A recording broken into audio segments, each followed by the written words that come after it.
Friends, कैसे आप सब। स्वागत है आपका हमारे YouTube channel D you hub पे। तो आज हम पढ़ने वाले हैं आपका सेमेस्टर 3 ईवीएस, जो आपका पार्ट 2 रहने वाला है। तो इसमें हम कंप्लीट वन शॉट देखेंगे ईवीएस का, जो आप रिवाइज कर सकते हैं। आप सुबह उठ के भी पढ़ेंगे तो आपको ईजिली रिवाइज हो जाएगा कंप्लीट ईवीएस। तो देखो ईवीएस में कौन कौन से टॉपिक रहने वाले हैं, बिना किसी देरी के स्टार्ट करते हैं। यूनिट 6 रहने वाला आपका बायोडाइवर्सिटी कॉन्सेप्ट के बारे में।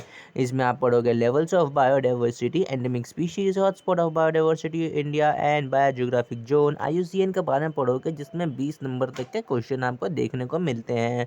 फिर आता है what is red list threats of biodiversity, extinction, sacred grove, keystones and species conversion method, जिसमें आपको रहने वाला है इन सेटू और एक्स सेटू। ठीक है। दिन आने वाला आपका क्लाइमेट चेंज का क्या इम्पैक्ट रहता है ऑन दी बायोडाइवर्सिटी। फिर नेक्स्ट आपका यूनिट आएगा, जिसमें आपको टॉपिक पढ़ोगे यूनिट नंबर 5। इसमें आप देखोगे कि global environmental issues and policies के बारे में। इसमें आपको क्या क्या पढ़ोगे, इसमें आप पढ़ोगे अर्थ समिट के बारे में, यूएनएफसीसीई के बारे में, मैं मॉनिटरियल एंड एनवायरमेंटल प्रोटेक्शन एक्ट्स कुछ पढ़ोगे, आप ईयर एंड डेट्स पढ़ोगे, जो मैंने आपको एक शॉर्ट वीडियो भी होगा ईयर एंड डेट्स के ऊपर, तो आप उसे भी रेफर कर सकते हो। फिर हम पढ़ेंगे forest right, MOC, environmental ozone layer के बारे में। ठीक है। डिफरेंट डिफरेंट एक्ट्स के रहेंगे। फिर हम यूनिट देखो, आपके ये पीवाईक्यूज रहने वाले हैं किसके ऊपर। यूनिट 7 आपका रहने वाला है ह्यूमन कम्युनिटीज़ एंड एनवायरनमेंट के ऊपर, national green corps and case study. PYQs आपको देखने को ईजिली मिल जाएंगे, जिसमें हम हॉटस्पॉट, इम्पैक्ट, आईयूसीएन, विकसित भारत और net zero graphical achieve in 070 के बारे में रहेगा। देखो पेपर का पैटर्न क्या रहने वाला है, इन शॉर्ट समझाऊंगा, 20 मिनट के अंदर अंदर हम इसको खत्म करेंगे आपका कंप्लीट ईवीएस। कि आप सुबह भी उठ कर अगर रिवाइज करें तो पेपर आपका तगड़ा जाए। तो क्वेश्चन नंबर 1 रहेगा, जिसमें आपका ट्रू फॉल्स और फिलअप्स आएंगे, वो आपके होंगे क्या, कंपलसरी। और क्वेश्चन नंबर 2, 3, 4, 5 में से कोई भी 2 क्वेश्चन आपको अपने हिसाब से चुन के करने होंगे। ठीक है। तो क्वेश्चन नंबर 1 से तो आपका कंपलसरी होगा, जिसमें ट्रू फॉल्स और फिलअप्स होंगे। वो आप कहीं से जुगाड़बाजी या फिर आप अपने दिमाग के थ्रू करेंगे अटेम्प्ट। क्वेश्चन नंबर 2, 3, 4, 5 में से जो भी आपको अच्छा लगे, जो भी आपको आता हो पेपर में, उसमें से आप अटेम्प्ट करने की पूरा पूरा कोशिश करेंगे। तो बिना किसी देरी के स्टार्ट करते हैं, नोट के थ्रू हम रिवाइज करेंगे। तो यूनिट नंबर 6 स्टार्ट करते हैं बायोडाइवर्सिटी एंड कंजर्वेशन के ऊपर। बायोडाइवर्सिटी क्या है। बायोडाइवर्सिटी का मतलब होगा सीधा सीधा variability among all the living organism, यानी कि क्या होता है, जो लिविंग ऑर्गेनिज्म के अंदर क्या होता है, वेरिएबिलिटी, यानी कि जो अलग अलग चीज़ें होती है, किसी का कान बड़ा है, किसी का नाक बड़ा है, ठीक है, किसी का क्या बड़ा है, और आप देखिए, ठीक है, किसी के बाल अलग अलग कलर के होते हैं। तो उनकी जो वेरिएबिलिटी होती है of all the living organism including the aquatic, terrestrial, of which they are being part, इसी को हम बोलते हैं बायोडाइवर्सिटी। बायोडाइवर्सिटी कितने टाइप्स के होते हैं, 3 तरह के होते हैं, genetic variation, species and ecosystem diversity. ठीक है। जेनेटिक मतलब जिनके जीन्स के थ्रू होते हैं, जैसे फादर का ट्रेड्स है वो मंत्र में आ गया। स्पीसीज़ के अंदर अलग अलग डिफरेंट स्पीसीज होते हैं, डिफरेंट इकोसिस्टम होता है, कहीं ठंडी है, कहीं गर्मी है।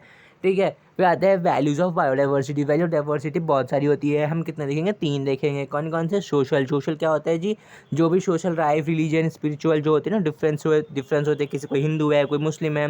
ठीक है। तो ये होती है आपकी सोशल वैल्यू। इथिकल वैल्यू क्या होती है, इथिकल वैल्यू होती है a certain species knowing a very fact about the species exist in nature will give them a pleasure, यानी कि अलग अलग जो स्पीशीज प्रेजेंट है नेचर में, आपको कहा देती है, आपको प्लेजर देती है। एस्थेटिक वैल्यू भी एक किसी का पार्ट है। फिर आते हैं threats to biodiversity. By threat आप कुछ भी लिखो, deforestation, overpopulation, urbanisation, globalisation, लेकिन हम कुछ और चीज़ भी देखेंगे। कौन कौन से होंगे ये आप भूल जाते हो लिखना। हैबिटेट लॉस, भैया जब इस थ्रेट्स है, बायोडाइवर्सिटी ज़्यादा हो जाएगी, कोई भी एक्सट्रीम हो जाएगी, क्या होगा, हैबिटेट का क्या होगा, लॉस हो जाएगा। मैन वाइल्ड लाइफ कॉन्फ्लिक्ट है, कॉन्फ्लिक्टिंग सिचुएशन जो होती है मैन वाइल्ड लाइफ में, स्टार्ट कॉजिंग क्या होते हैं, इमेंस डैमेज करना स्टार्ट कर देती है। Endangered species, endemic species. Endangered species कौन सी स्पीसीज होती है, वो प्लांट एंड एनिमल जिनका एग्जिस्टेंस क्या है, डेंजर है due to the human activity, उसको लोग बोलते हैं एंडेंजर्ड स्पीसीज। क्या होती है, species of the plant and animal जो क्या है, डेंजर है बाय द ह्यूमन एक्टिविटी, हमारे कारण, हम मनुष्य के कारण क्या है, वो जो स्पीसीज है वो डेंजर में है, उसको लोग बोलते हैं एंडेंजर्ड स्पीसीज। ये कितने तरीके की होती हैं, 4 तरीके की होती हैं, vulnerable, rare, intermediate and threatened. फिर आता है आपका एंडेमिक स्पीसीज। एंडेमिक स्पीसीज वो होती हैं जो किसी भी यूनिक एरिया लोकेलिटी में प्रेजेंट होती हैं, उनको हम बोलते हैं endemic species, like lion tail, macaque, नीलगिरीता, हरमालाबाल सीवेट। अब आएंगे हम इसको बायो कंजर्वेशन ऑफ बायोडाइवर्सिटी को 2 पार्ट में बांटा गया है, इन सेटू और एक्स सेटू।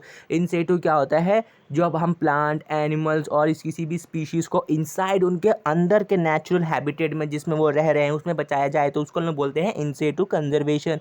फिर एक्स सिटू कंजर्वेशन क्या होता है, प्लांट एंड स्पीशीज़ क्या होती है, अगर हम उनको उनके आउटसाइड द नेचुरल हैबिटेट में बताया जाए तो उसको हम बोलते हैं एक्स सिटू कंजर्वेशन। ठीक है, अगर हम उनके हैबिटेट के बाहर बचाएं तो उनको हम बोलते हैं एक्स सिटू कंजर्वेशन, और अगर हम उनके हैबिटेट को इनसाइड बचाएं तो उसको हम बोलते हैं in situ conservation. Needs for conservation of biodiversity, भैया क्यों चाहिए भैया, क्यों चाहिए, क्योंकि लाइफ सपोर्ट हो, सस्टेनेबल लिविंग हो, इसलिए चाहिए। अब इसमें हम कौन कौन से केस स्टडी देखेंगे, वन शॉट रिवीजन है, क्विक रिवीजन है, तो मैं आपको इंपॉर्टेंट पॉइंट ही बताऊंगा। ठीक है, फालतू की चीज़ों को, प्रोजेक्ट टाइगर क्या है, टाइगर को बचाने के लिए हुआ था। ठीक है, आप इसमें खाली डेट याद रखो, बाकी आप प्रोजेक्ट टाइगर में आप इतने समझदार हो कि आप खुद से बना सकते हो। 1 अप्रैल 1973 में हुआ था project tiger.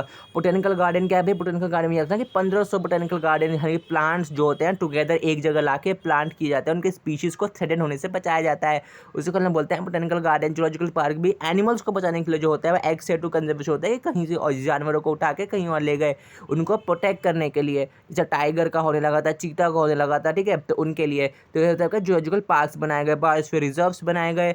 Hotspot of the biodiversity, very very important question. Hotspot of biodiversity किसने दिया था भैया, नॉर्मन मायर ने दिया था, 1988 में दिया था उन्होंने।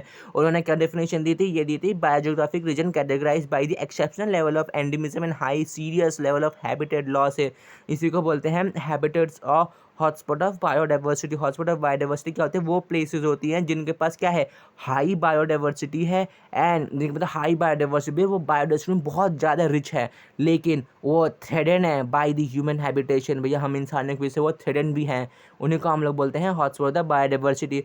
IUCN रेड लिस्ट क्या है भैया, IUCN international union conservation of natural resources क्या है, एक इंटरनेशनल ऑर्गेनाइजेशन है, वो क्या करती है, असेसमेंट करती है of the species all across the world, उनके रिस्पॉन्सेज देखती है, उनका कलेक्शन देखती है, वो क्या करती है, सर्वे कंडक्ट कराती है, मॉनिटर कर देगी स्पीशीज़ की जनसंख्या कितनी है, और वह क्लासीफाई करती है प्लांट्स एंड एनिमल को डिफरेंट कैटेगरी में।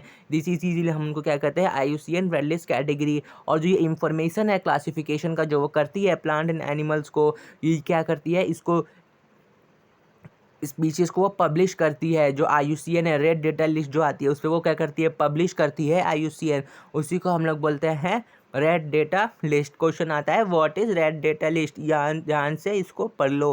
ठीक है, इसका स्क्रीनशॉट लेके अब हम बढ़ते हैं अपने यूनिट 7 की तरफ। तो यूनिट 7 की तरफ आप ऐसा करिए, पार्ट 2 में आएगा। तो थैंक यू फॉर वॉचिंग।